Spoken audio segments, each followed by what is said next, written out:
Many of the materials you'll be creating will have some level of transparency. A drinking glass, an ice cube, maybe a window looking out into your backyard.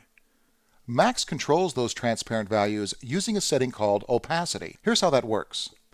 For my example, I've simply created a shiny dark purple material to get us started.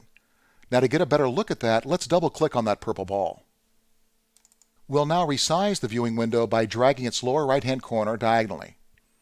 Okay, the opacity setting is located directly to the right of the specular color swatch. The word opacity is simply another way to say opaque, which means solid. So with an opacity value of 100, we're looking at a totally solid surface. Now if we want some level of transparency here, we're going to have to lower that number. Let's take it to 80. And to make it more transparent still, let's lower that to 60. Now, in the larger viewing window, inasmuch as the purple looks maybe a little more faint, which might translate to transparent, it's really tough to tell just how transparent it is lying up against a dark gray background.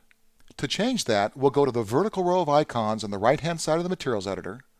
Third button down is called Background. Go ahead and click on that. This replaces the dark gray background with a multicolored checkerboard. And with that more vivid, bold display, we can now much easier see just how transparent this surface indeed is.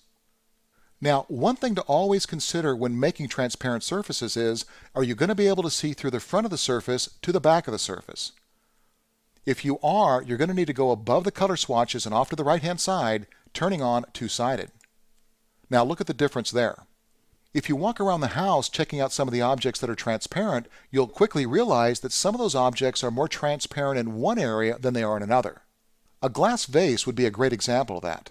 Now envision how that looks. You can actually see through the middle of the vase easier than you can see around the edges. So if we were going to create that vase, we'd need to be able to somehow control the inside being more transparent than the out. And you can do that by going under the Extended Parameters tab in the Materials Editor. On the left-hand side, you see a category called Advanced Transparency. Below that, the word Fall Off. We have a couple buttons here, In and Out, and then an amount. Here's how it works. If you want, for an example, the inside to be more transparent than the outside, we'll leave the fall off setting set on in, and we'll change the amount directly below that. Let's type in 50. Now, as you can see in the large viewing window, the inside is 50% more transparent than the out. If we crank that number to 90, it'll be even more evident. See the difference there? So this again would be ideal for that glass vase. Now, if you were creating a surface that was more transparent on the outside, you'd want to change the fall off from in to out. Let's go ahead and do that. Now, as you can see, the edges are more transparent than the center.